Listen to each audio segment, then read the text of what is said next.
E é interessante que a palavra santificação, ela significa separação, né? Em alguns momentos separação, em outros momentos corte, né? Porque tem hora que você precisa se separar, embora você mantenha os vínculos, que isso é a própria figura da igreja. Mas o que é ser igreja?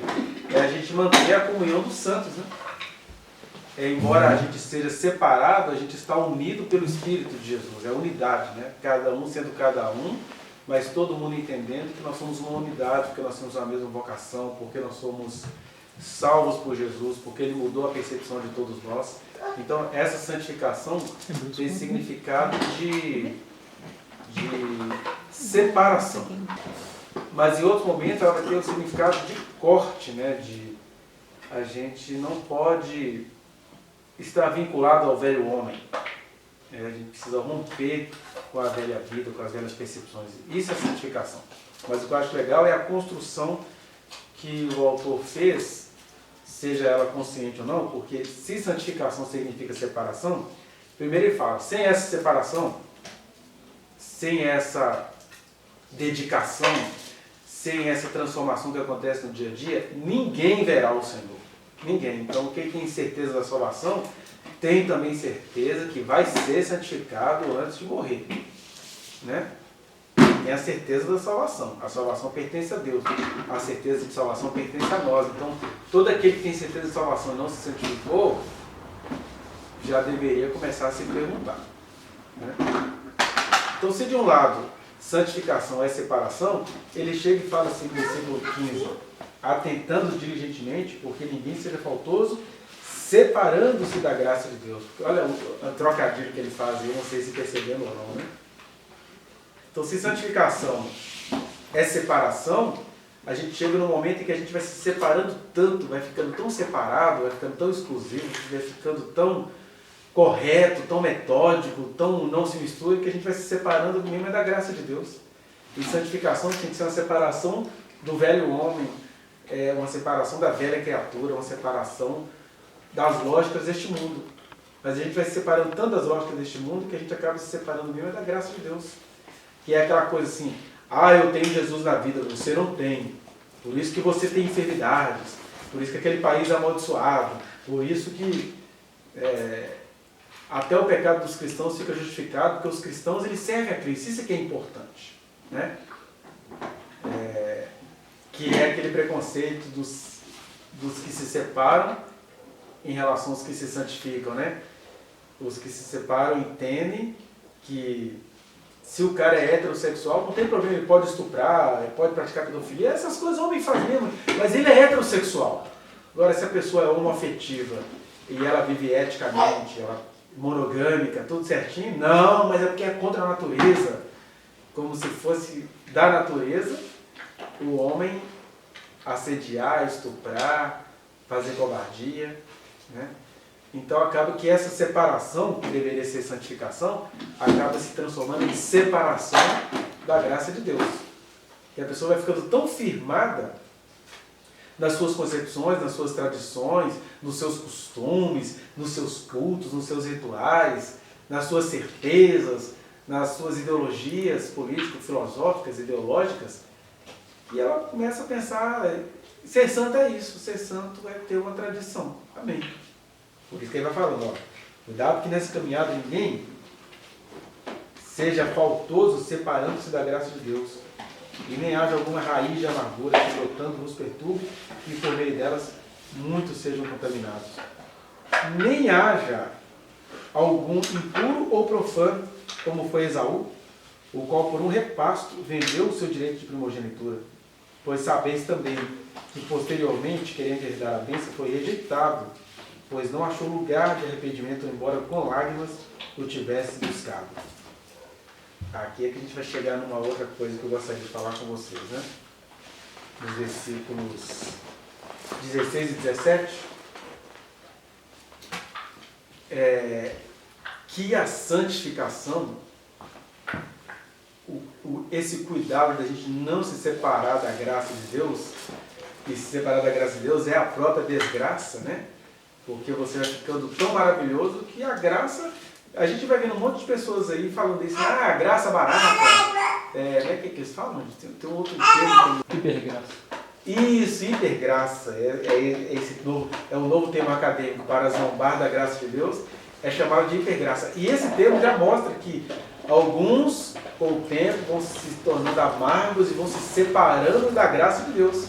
Porque aí, quando a graça de Deus começa a ficar estranha para a gente, a ponto de eu chamar de hipergraça, existe hipergraça? Toda graça já é hipergraça, toda graça já é um absurdo, porque é um absurdo Deus nos amar. Basta você fazer isso de maneira empobrecida, que você vai receber todas as críticas. Né?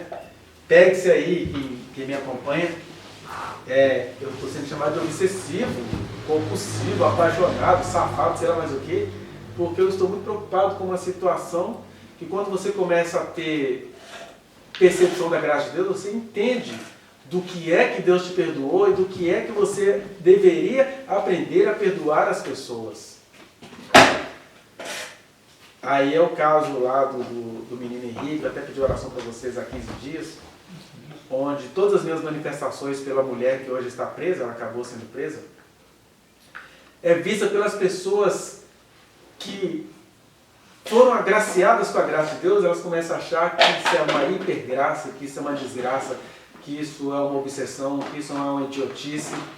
E do ponto de vista humano, essa percepção não está errada, não. Por que você vai preocupar com isso? Por que você está pensando nessas coisas? E na verdade, o que nos resta fazer? Nos resta fazer a nossa luta solitária diante de Deus. Por isso que graça é isso, né? É você viver em comunhão com Deus, ou seja, comunhão uns com os outros, mas é entender também que até aqueles que estão em comunhão com você nunca entenderão a percepção da graça de Deus que você tem tão aguda na sua vida, que te faz lutar pelo absurdo, pelo irremediável, pelo indizível, por aquilo que envergonha. Né? Se Jesus fosse pensar na percepção humana, ele nem teria nascido, porque o primeiro absurdo de ele ter nascido é ele ter de nascer de uma virgem. Né? O segundo absurdo é ele, sendo Deus, ter que ser educado na África como uma criança refugiada. O terceiro absurdo é ele, menino de 12 anos, um menino sábio, vai se meter de sabichão com os doutores da lei, que era um menino de 12 anos, que ele se acha o sabichão, né? Porque ele poderia pensar assim, não, deixa quando eu fizer 30 anos, para eu poder falar com essas pessoas, cada momento é um momento. E não, ele era só um menino que tinha paixão pela missão que Deus tinha dado a ele. Né? E aí a gente até já coloca, meu filho, se você tem essa paixão toda ministerial, por que você se casou? E aí Deus fala assim, mas quem sabe também eu não chamei vocês para serem casados com alguém que tem paixão pelo reino de Deus. E aí começa-se toda essa crítica. Porque é interessante, as pessoas que criticam são as mesmas pessoas que, em sua maioria absoluta, se eu colocasse nas minhas redes assim, Monique assassina, nossa, eu recebi um tanto de comentário, de aplauso, de parabéns, ninguém iria questionar de onde que eu tirei essa frase. Mas se você começa a dizer que a pessoa que todo mundo quer que seja assassina não é, aí é pancadaria, só que você recebe aquela pancadaria e você pensa, eu sei do que Deus me perdoou, eu vou ajudar essa pessoa aqui. Eu sei do que Deus me perdoou, eu vou envolver com essa situação aqui. Eu sei do que Deus me perdoou. Mas é muito chato, porque acaba sendo essa separação que eu falei. Você vai tendo percepções sobre o reino de Deus e as pessoas que estão com você não conseguem ter essa percepção, porque os discípulos de Jesus achavam que ele era doido. A mãe de Jesus achava que ele era doido. As mulheres que foram com Jesus até o fim e até depois do fim eram mulheres vistas como doidas. Né? Ninguém ia valorizar uma Maria Madalena, uma Maria irmã de Lázaro, procurando o corpo de um homem morto, porque já tinha acabado. Que obsessão é essa dessas mulheres? Que idiotice é essa dessas mulheres? E aí Deus fica caladinho, porque ele não fala nada. Jesus nunca fez um culto para enaltecer a figura de Maria Madalena, Maria irmã de Lázaro, Susana, mulher de Cusa. Jesus nunca fez um culto para enaltecer a percepção dessas pessoas, porque a sabedoria em Cristo ela também é solitária. Quando Jesus diz, bem-aventurados os que têm fome e sede de justiça, ele está falando de uma coisa vergonhosa. A gente fala de sede de justiça como se fosse uma coisa justa. Nós achamos que sede de justiça é coisa de gente doida. Aliás, se você pegar a lista das bem-aventuranças, é só coisa de gente vergonhosa. Bem-aventurados os humildes de espírito. É idiota. Aí Jesus está dizendo, não se sinta idiota, sinta-se bem-aventurado. Bem-aventurados os que choram, fracote, afrescalhado, abobado, imbecil, inseguro. Bem-aventurados os pobres. Quem gosta de falar de pobre, nem pobre gosta de falar de pobre. Bem-aventurados os mansos. E bem-aventurados os que têm fome e sede de justiça, porque fome e sede de justiça é uma obsessão. É interessante que quando o cara tem obsessão por dinheiro, economia, vira coach, faz palestra no Instagram, esse cara, deixa eu assistir essa palestra. Nossa!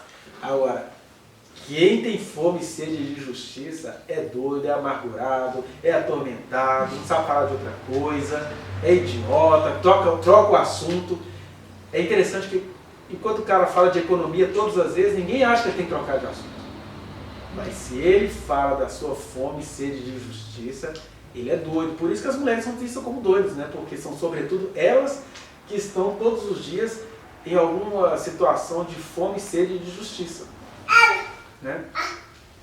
E aí Jesus andou com esse bando de histéricas para as nossas teorias corretas, que não se percebem loucas, né? E obsessivas. E aí nessas horas, a santificação é esse movimento de solidão, de entender o seguinte: sem essa santificação ninguém verá o Senhor, porque embora todos nós aqui somos santos porque escolhidos e por isso que estamos aqui, por outro lado, a gente sempre vai ter que enfrentar em relação uns aos outros aqui essas gradações de santificações, né? Ou subgradações.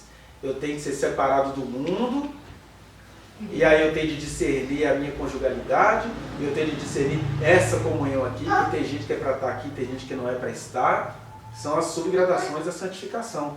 E aí é Jesus que tem 12 apóstolos, mas ele frequenta a casa de amigos que não eram dos apóstolos, mas ele vai orar no monte e chama Pedro, Tiago e João, mas aí o João se acha gostosão e quer queimar samaritanos, aí tem que ser repreendido. E aí o Tiago bota desculpa na mãe dele que quer um sentar à esquerda e outro à direita de Jesus em Jerusalém. Então, são santificações que vão visitando a gente vida fora o tempo todo.